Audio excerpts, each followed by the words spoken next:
What is up, everybody? It is the shift from Cooperstown, New York. We are here once again, second year in a row. I am Francisco Rojas, and this, my friend, What's going on? It's Nick Earnshaw, Francisco. Oh, we're back in Cooperstown again. This time we're going live. Our setup's a little bit better this time. Look at this. Shift couch. We have a shift couch now. We brought the couch with us. We did, and you believe that, and you probably should believe that. Believe it. So, well, honestly, we're all very excited to have you all here again. Look, we're moving up. You know, last year we did the live recording. This year's a little different. We have the StreamYard live recording, so we're actually streaming live for you guys. So really excited to have you. You know, it's like Wimbledon, right? They have the breakfast in Wimbledon. Now you got breakfast with the shift. Yeah, breakfast with the shift. How about that? How about that? It's been, honestly, Nick, it's been really, really exciting this year because we were able to see most of the museum this time. So it's going to be a pretty easy show today. We're going to get into our experience once again this year in Cooperstown, and then we'll get into the inductees from this year as well. Congratulations to Joe Mauer. Congratulations to Adrian Beltre, Todd Helton, and all-time manager Jim Leland. Yes. So we'll get into them, and then we'll end the show doing what we did last year. We'll preview next year's Hall of Fame ballot, so we'll do that. So, Nick, what did you think of this year's experience? We got down here pretty much the same time. Yeah. About noon, 12:30-ish. So got down here. Yeah. And, ate some food and went to the museum. Well, it was a great time, to say the least. Like, we had an absolute blast. Drive was really easy. It was about 4 hours. 4-hour drive, I guess, right, for us? Yeah. But we got down here. We got pizza. And then we started shopping a little bit. And then we went into the Baseball Hall of Fame, the museum. Last year, our main goal was to see kind of the Hall of Fame itself, right, where all the plaques are located. 100%. That's where we were at last year for the most part. So we kind of missed out on a lot of the museum part. That's kind of where we were at this year. We went through the entirety of the museum, and that, I'll tell you what, I think that was my favorite part. I think this year, being at the museum, that was really cool. I was really excited to see that. Like all the memorabilia, the history, that was really cool to me. And I think the number one thing that really stood out was how everything was kind of set up, like through the years, right? Like all the new equipment that's been in there. Like last year, Michael Lorenzen threw a no-hitter. His cleats were already in there. Like that was so cool. Dude. Eric Bruntlett. I think my favorite part, though, if I had to pick a favorite part of the museum of yesterday, was going through the list of the World Series champions in that part of the museum where all of the rings were located. It had every year, every single ring. That to me was my favorite part. Seeing the Halladay jersey as you walk in from the NLDS when he threw the no-hitter, walking into the World Series part, that was my favorite part of the museum. No doubt about it. So if you have not been to Cooperstown, get here at some point. If you love baseball, if you are a baseball fanatic, you got to get here, because it was just seeing all the history and all the memorabilia, the cleats, the jerseys, the hats, the helmets, everything from some big time moments in the history of the game. That was really cool to me. Yeah, I think my favorite part was, I know it's like pretty simple. It's just like looking at all the stuff there, like Lou Gehrig's jersey that he wore in his last year, before he retired, and Babe Ruth and all the legends. I mean, I'm just obviously naming the big guys like Gehrig and Ruth, but all the guys, Rogers Hornsby, like Wade Boggs' 3,000th home run, or 3,000th home run, 3,000th hit. That was a home run. Just like all that stuff in there, like they have it, like they have that is some, like, Lou Gehrig, Babe Ruth, mythical, legendary figures. Not mythical, but you get what I'm saying. But it feels that way, right? It feels that way, right? Like, so it's that type of stuff to me that, like, it's right there. Like, that is that piece of history. I know it's behind the glass, but it's that type of stuff where I'm like, oh my gosh, this is it. Right. This is Joe DiMaggio's hat that he wore. This is Joe DiMaggio's piece of It's iconic. Like that Joe DiMaggio thing that they gave him for his 56 game hitting streak. Right. Like that's what they get. That's what it's right there. Like they have all these pieces of history. McGuire, Sosa. That's another thing we need to talk about. They have Roger Clemens, Sosa, McGuire, all these things. Pete Rose, all in the Hall of Fame. Yet they're not in the Hall of Fame. Ridiculous. I don't want to make this a negative show. But can I make it negative for just a second? Absolutely. Because this is where the Hall of Fame contradicts itself. You don't want to put Barry Bonds in. You don't want to put Mark McGuire in. You don't want to put Sammy Sosa into the Hall of Fame. But you, in the museum part of the Hall of Fame, where all the memorabilia is, you're still having all of their accomplishments listed. No matter what. What is the point? You have to document what happened in the game. And they're doing that. So why not just put them into the Hall of Fame individually? It makes no sense. They're already there. They have Pete Rose. They have a bunch of Pete Rose stuff there in the Hall of Fame as well, in the museum part. I don't get it. It's ridiculous because you're contradicting yourself. And this is what baseball does. They contradict themselves all of the time. And they can't get it right, whether it comes to uniforms, whether it comes to anything. This is that was mind-boggling to me. How much they showed off, like they explained what the PD era was, put it on their plaques. Hey, they were part of the steroid era. Who cares? I mean, you're documenting history, because if you're going to put all that stuff in there and you're going to have the memorabilia in there documenting what happened during this time, the home run chase from McGuire, Sosa, etc., then just put them in the hall. Put them in. It's getting out. It's ridiculous that it's hypocritical in a sense from the writers. Just get over yourselves. It's a part of the history of the game. Get them in to the Hall of Fame. Yeah, I 100% agree with you. And there was a part of the whole steroid era. There was like a little part of the museum where they displayed all that stuff, and they had like a timeline of, in general, like the Mitchell report, and when they banned steroids from baseball, I guess in the early 90s, they quote unquote banned them. Right. But they had like the 1970s, they had the amphetamines, the greenies, which they were finding, which a lot of players were taking in the 70s. Like that stuff was giving you an edge. Like you cannot look, I get the steroids, what they do to your body as far as like, muscular and like power and stuff like that.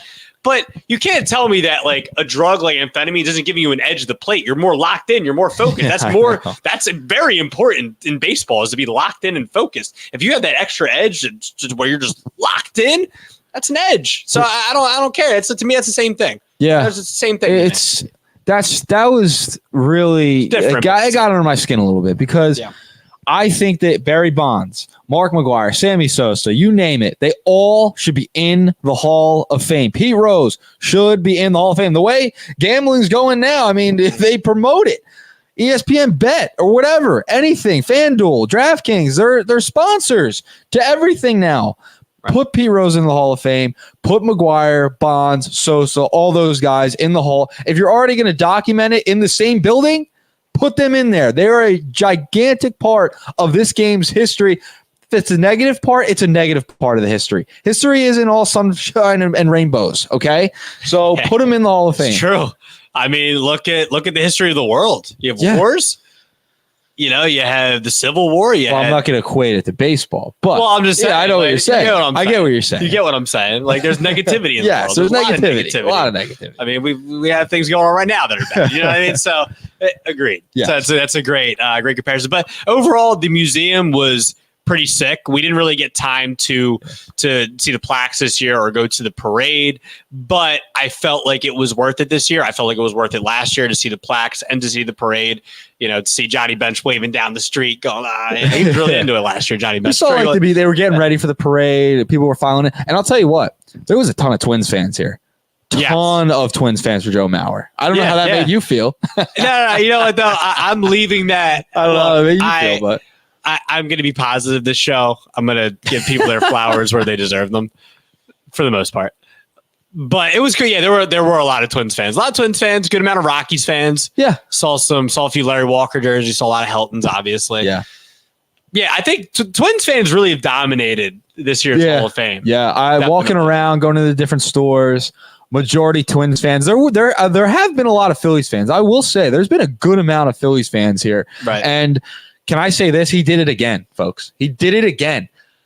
You wore an A's jersey this year, which is not as bad because they played in Philadelphia for a while, right? Yeah. As I'm wearing the Philadelphia Athletics shirt today. You wore an A's jersey yesterday and started telling people go Phils again. And it was out the gate, too. We weren't even there here yet. You were doing it at the rest stop. We got to the rest stop, and there were a few Phils fans. I was like, hey, go Phils like, all day. And then I didn't get no side eyes. I didn't get none of that. It was respect. It was like, oh, this guy's a baseball fan. Phils fan. I think they felt bad. I think they felt bad. Yeah, Why would they feel bad? I think they thought you were a little confused and you were just a fan of the game. So they decided to be like, just went with it. We'll say go Phils. Oh, Yeah. he must be some. Yeah. Oh, he must be some disabled little man. No, not like that. No, but yeah, I know what you're saying. Yeah, but anyway, so yeah, we stopped this place, and there's a few Phils fans. I said what I said. That's all it is. I said what I said. You're not. Don't say go Phils. Okay, and you can't, don't say it today. In that, don't say it today. What, in the Rays jersey? In the Rays jersey. It's a Wade Boggs jersey. Relax. It's a Wade Boggs jersey. 3,000 hits, not 3,000 home runs. Legend at the plate. I wear the legends of the past when I come to the Hall of Fame. I don't sit here like Pete's wearing I just spoiled the guest already. I'm not telling you the last name yet, but Pete over here, he's wearing the Mariners Griffey. He's a Phillies fan. You ain't gonna give him crap. He's wearing an Athletics jersey, shirt, whatever. He's wearing a Ron John hat. You ain't gonna give him crap, but you give me crap because it's me. It's okay though. I take it as a compliment. That's it. Are you done? Wade Boggs, baby. I rep the name on the back. I rep the legends. He could have been playing for the Phillies. I won't wear a Yankees jersey. I won't wear a Braves jersey. I do have boundaries, okay? Yankees, Braves, Mets, Nationals, Marlins. I would maybe I wear a Marlins jersey, depending. Maybe like an old Andre Dawson Marlins jersey. You know what I mean? Because the legends. What are you doing with your mic? Make sure that thing's on, all right? Well, actually, no. It'd probably be a good thing if you just turn it off for the people. But so yeah, overall, back to before you did this, by the way. No one else did this but you. I know. So the experience overall this year was really fun. Just in general, the museum was really cool. I was really happy that we were able to see most of it. Yeah, I just thought it was really awesome. Just so much history. It was really breathtaking and really, really cool. So just in general, it was awesome. I'm with you. I think overall it was really cool to see that part of the museum. We didn't get a chance to do it last year. This year we did. If you are a fan of baseball, you would be in absolute heaven. I mean, it was really cool to see the history of the game, everything that's kind of happened, moments in history. Oh, I kind of forgot about that one. So it was a cool reminder about what baseball has meant to the world and to a lot of people who have come through this game, and it's been there every step of the way. So really cool stuff. Yeah, it was also like one thing before we get on to honoring the inductees. It was also pretty cool to me, or pretty almost not surprising, but there's a lot of stuff in there. I'm like, why would that person give that up?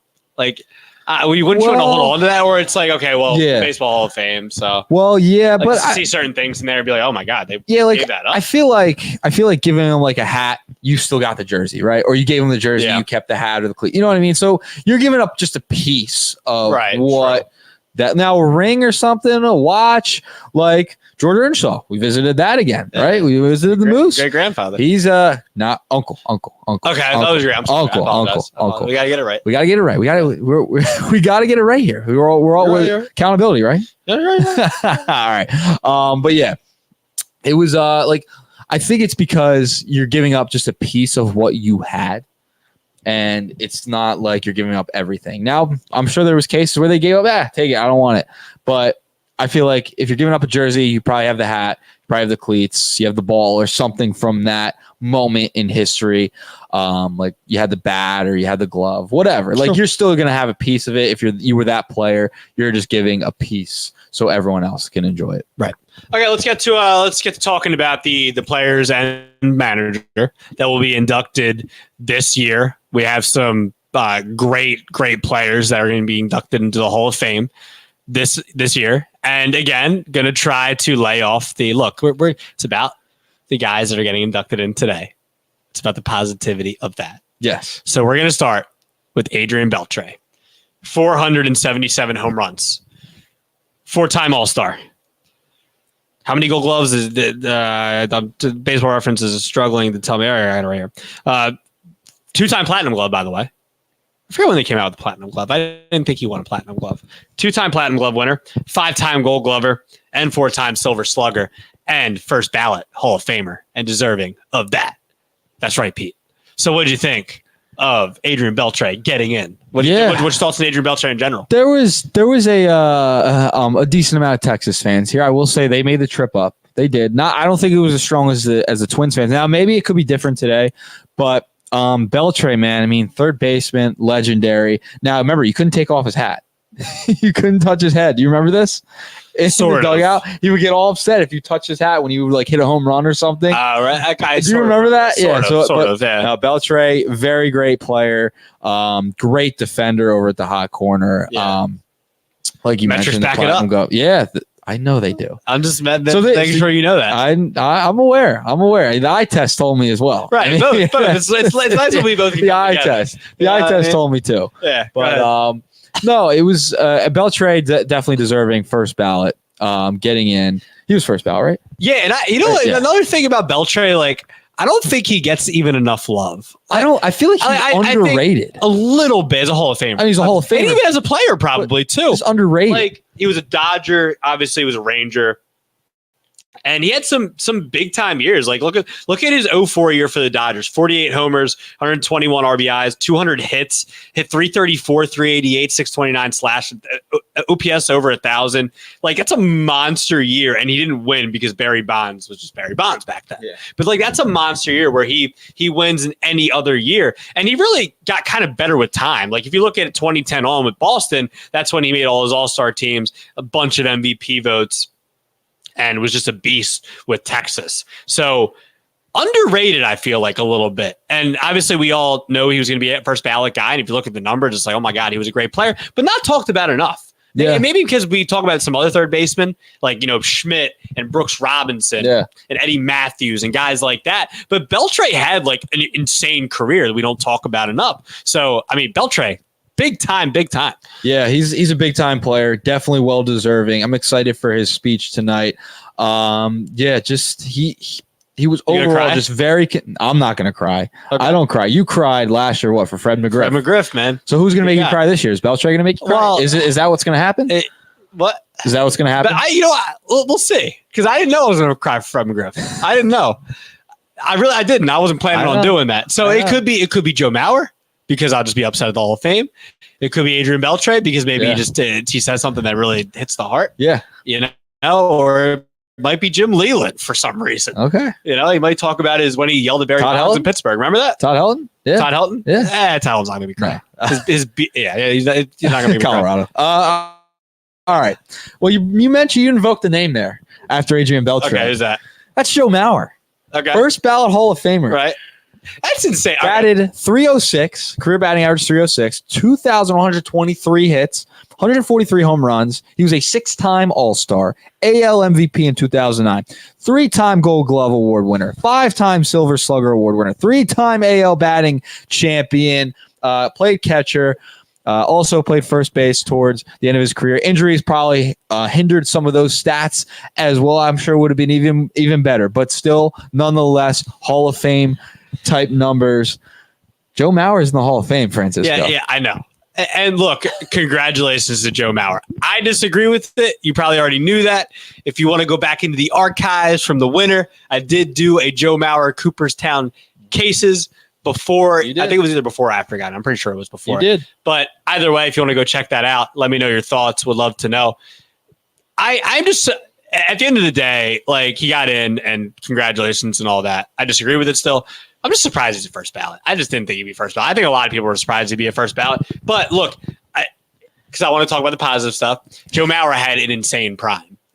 Prime from about 06 to 2011, 2012. So, around there, was just one of the best hitters in baseball. One of the best hitters where he was, hitting for average, getting on base at an insane rate. There was the one year where he had like 25 plus home runs, and it was like, where did this come from? Never really did that again. But Joe Mauer's prime was really insane in the late 2000s, early 2010s. Yeah, I mean, his peak, his prime, guy was unstoppable. I mean, the guy could just could mash the baseball, was great behind the plate. Justin Morneau had a lot of cool things to say about him. I was reading something earlier this morning. Justin Morneau, one of his teammates, I mean, it was those two for the Twins during kind of that era, right? They were the two top players.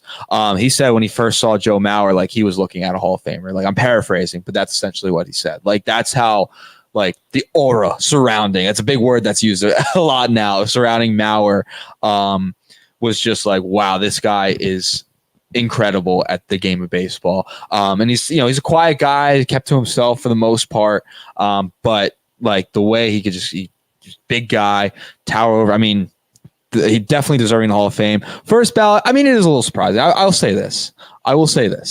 It's a little surprising he got in first. I didn't think it would happen. I'm glad it happened. You know what it is, though? His peak was so good. It was insane. That's what I think about. When you think about Joe Mauer, that's what I think about. Like, obviously the injuries were there, but the peak, unreal. That's what hurt Mauer for me were the injuries, and he played a lot of first base. I'm just being real. That's what hurt his case for me. But again, I know we're here to be positive and to honor the guys. So yeah, Mauer's prime was just unbelievable. So that's Joe Mauer.